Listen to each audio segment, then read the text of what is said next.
Hello and welcome. Wherever you are right now, whatever you were just doing, let it fade into the background for a moment. I want you to forget the clock. Forget the numbers that mark the minutes. Forget the phone in your pocket and the ticking on the wall. For the next little while, we're going to step away from the everyday meaning of time and into something much stranger. Because time isn't what you think it is. Most of us grow up believing that time is a constant, a universal river flowing at the same speed for everyone, everywhere. We imagine that the now we are in is shared by the entire universe, that at this very moment, somewhere far away, another person is living their own now, parallel to ours. But the truth is far more slippery. Physics tells us that time is not absolute. It can bend, stretch, and even run differently for different observers. And the more you look closely at it, the more it seems like time is less of a solid reality and more of a fragile construct, a story our minds tell us to make sense of change. Let's start with something simple. Imagine sitting in a quiet park at sunset. The air is cool, the light golden, the shadows long. You watch as the sun sinks lower, the light fading minute by minute. You can feel time passing. But are you really feeling time? Or are you just noticing change, the shifting colors, the cooling air, the movement of the sun? The human brain doesn't actually measure time directly. We don't have time sensors the way we have light sensors in our eyes or sound sensors in our ears. Instead, our sense of time comes from tracking change and storing memories. Without changes to notice, our sense of time collapses. You've probably felt this before. Hours can fly by when you're absorbed in something enjoyable, and minutes can stretch endlessly when you're waiting in boredom. The clock ticks the same, but your mind tells a different story. This is just the psychological side of time. But in physics, things get even stranger. In 1905, a young Albert Einstein proposed the theory of special relativity. He showed that time is not the same for everyone. If two people are moving at different speeds, they will actually experience time at different rates. This isn't an illusion. It's measurable, testable reality. Imagine you and a friend both have perfectly synchronized clocks. You get into a spaceship and travel close to the speed of light, while your friend stays on Earth. When you return, you're shocked. Your clock has ticked fewer seconds than theirs. You've aged less.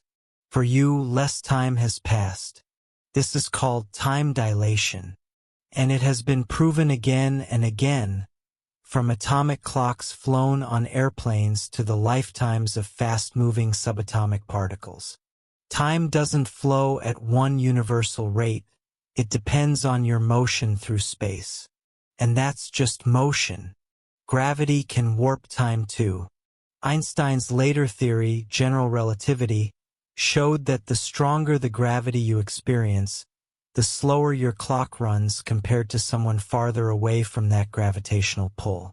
This means that right now, your feet are experiencing time very slightly slower than your head. The difference is unimaginably tiny, but it's real. In fact, GPS satellites orbiting above Earth have to account for both of these effects, their speed and their weaker gravity. Otherwise, their positioning data would drift wildly off course in just a matter of days. Already, you can see how the everyday idea of a single, universal now starts to fall apart.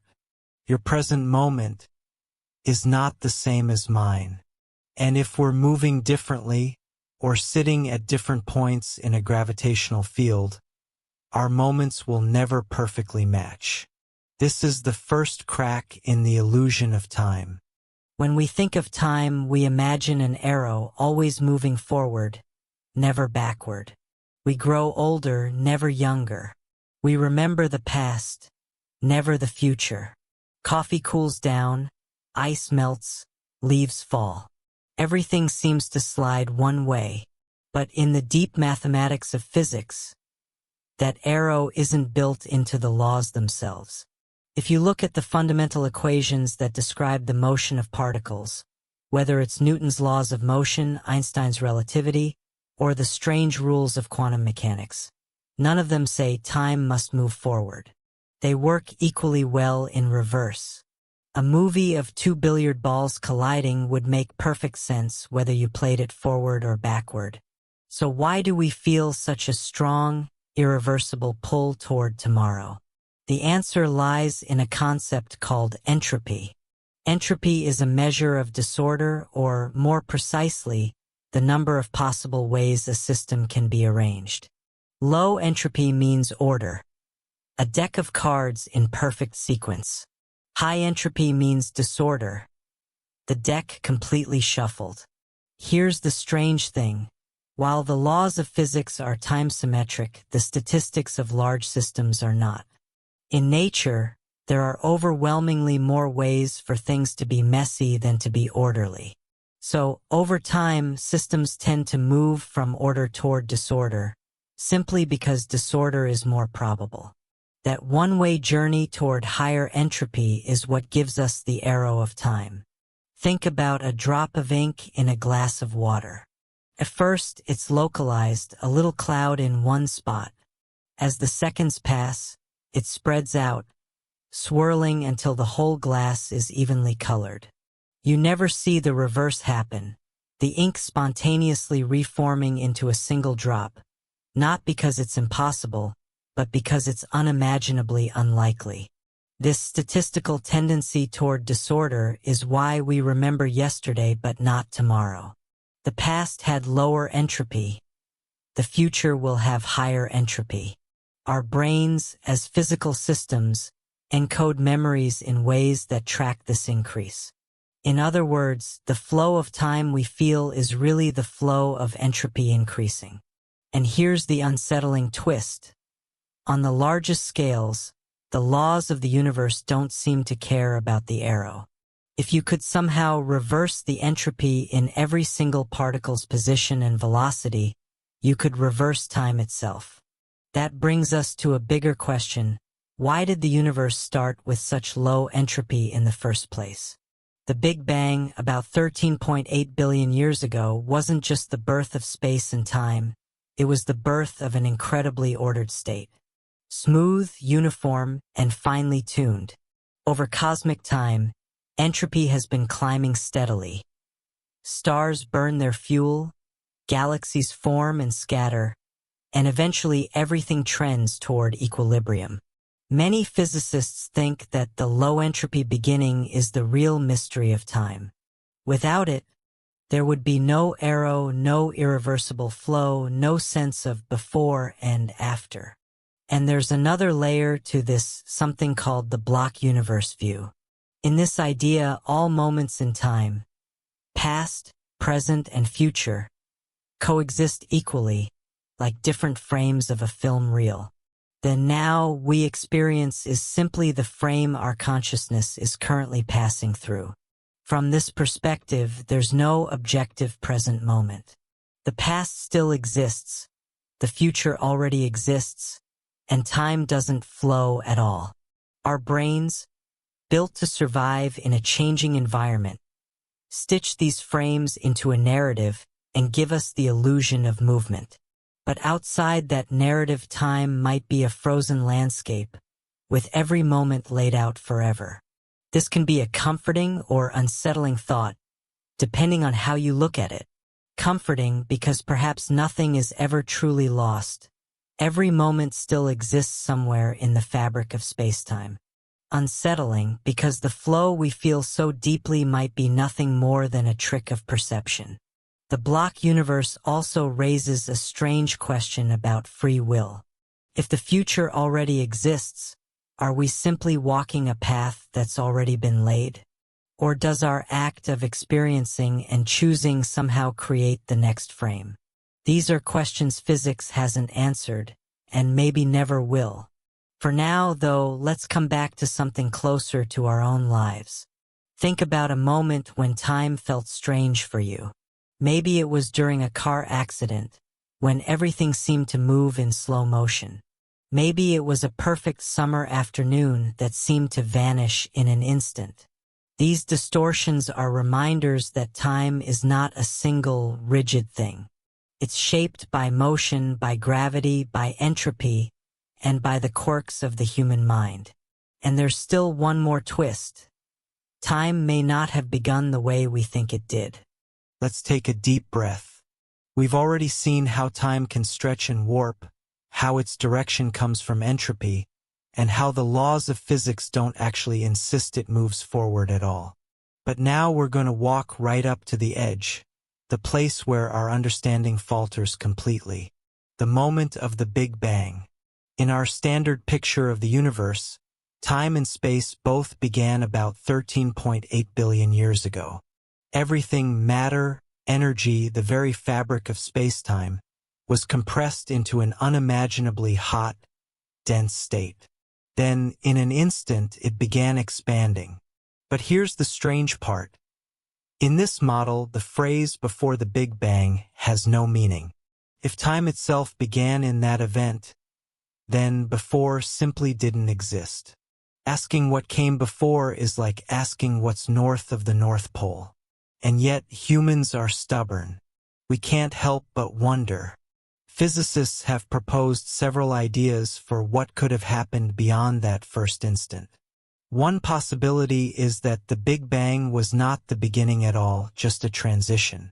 In a cyclic universe model, the cosmos expands for billions of years, slows, contracts back into a dense state, and then bounces outward again in a new Big Bang.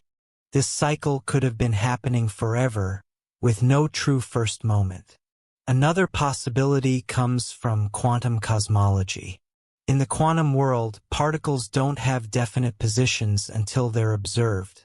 They exist in probabilities. When you apply this logic to the entire universe, some researchers suggest that time might emerge from a timeless quantum state. In this view, the Big Bang was less of a starting gun and more like the moment when a frozen, timeless potential crystallized into the dynamic reality we know. Then there's the multiverse idea, that our universe is just one bubble in a vast foam of universes. Some bubbles are older, some younger, some still being born. In such a scenario, our Big Bang could have been sparked by a collision between two other universes, or the decay of a larger, more fundamental space. But perhaps the most mind-bending idea is that time might flow differently in different regions of reality, or might even run backward somewhere else. If that's true, there could be a place unimaginably far away, where our future is someone else's past, and the arrow of time points the opposite way. This isn't just wild speculation. In 2014, a group of cosmologists proposed that, under certain conditions, the equations of physics naturally produce two universes branching away from the Big Bang, one where time flows in our direction, and another where it flows in reverse from our perspective. To beings in that opposite universe, their time feels normal, and we would seem reversed. But all these ideas run into the same problem. We have no way to directly observe them. The early universe was opaque, filled with hot plasma that didn't allow light to travel freely until about 380,000 years after the Big Bang. Everything before that is hidden behind a cosmic veil. Still, scientists are clever. They use indirect clues, the faint patterns in the cosmic microwave background radiation, the distribution of galaxies, the behavior of gravitational waves, to piece together what happened in those first moments. Some of these clues hint at something called cosmic inflation, a burst of faster-than-light expansion in the tiniest fraction of a second after the Big Bang. If inflation happened, it would have smoothed the universe, stretched tiny quantum fluctuations into the seeds of galaxies, and maybe even connected our universe to others in ways we can't yet see. And here's where things get even stranger. If inflation is real, it might never fully end. In some regions, space keeps inflating, creating new universes endlessly. This is called eternal inflation, and in it, time may have no true beginning or end, just an endless blooming of worlds. From our human point of view, this is hard to grasp. We're used to thinking in short spans, minutes, hours, years, maybe centuries.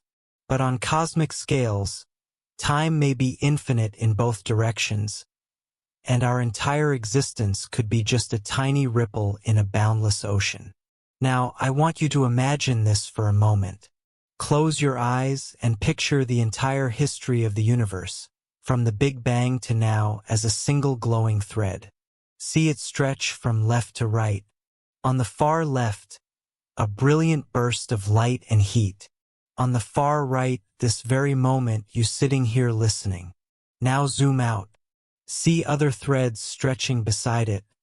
Some shorter, some longer, some tangled together. Those are other possible universes, other timelines. Some begin near ours, then diverge wildly. Others loop in strange ways, curling back on themselves. From far enough away, the threads don't seem to move at all. They just are. Timeless. Complete. That's one possible picture of reality. A picture where time, the thing we live and breathe by, is just another dimension of an unchanging whole. We've traveled far from the ticking seconds in our daily lives to the very edge of the Big Bang. But now we're going to take a step sideways into a place where time might not exist at all, except in our minds. Let's start with quantum physics. At the smallest scales of reality, the universe behaves in ways that defy our common sense. Particles don't have definite locations until they're measured. They can exist in multiple states at once. They can influence each other instantly, even across vast distances. In this quantum realm, the equations that describe the system don't actually contain a built-in flow of time. They simply relate one state to another like snapshots. It's only when we, as observers, interact with the system that a specific sequence appears. One famous attempt to describe this comes from physicist Julian Barber. He suggests that time is not a flowing river but a collection of nows, individual moments, each complete in itself. In this view, all past and future moments are equally real, sitting together in a timeless landscape.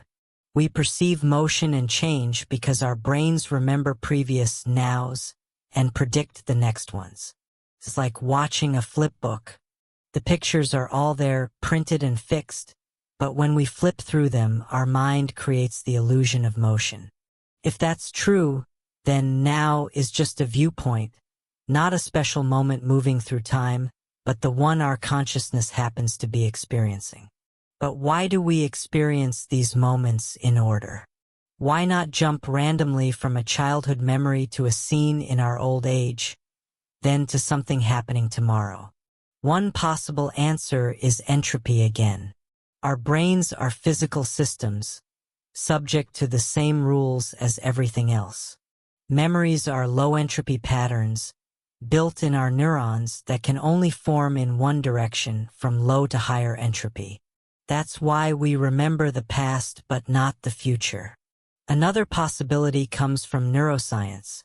The present moment we feel may actually be a carefully assembled illusion.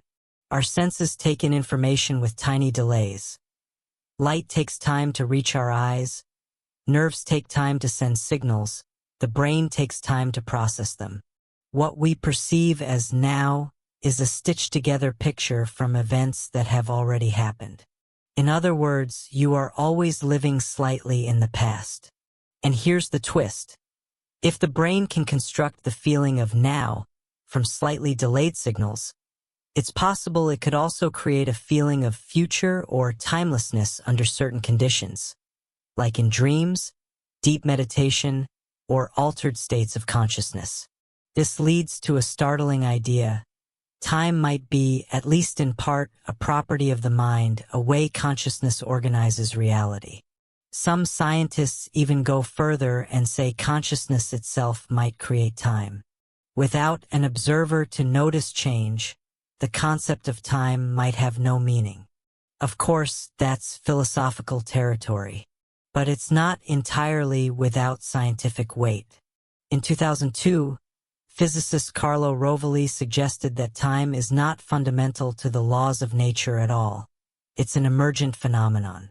At the deepest level, the universe may be a network of events connected by relationships, with no universal clock ticking behind them. So where does this leave us? If time is an illusion, does that mean nothing matters? That the past and future are fixed, and we're just passengers on a predestined track? Not quite. Even in a block universe where all moments exist simultaneously, our experience of moving through those moments is still real to us. The decisions you make now still shape which now you experience next.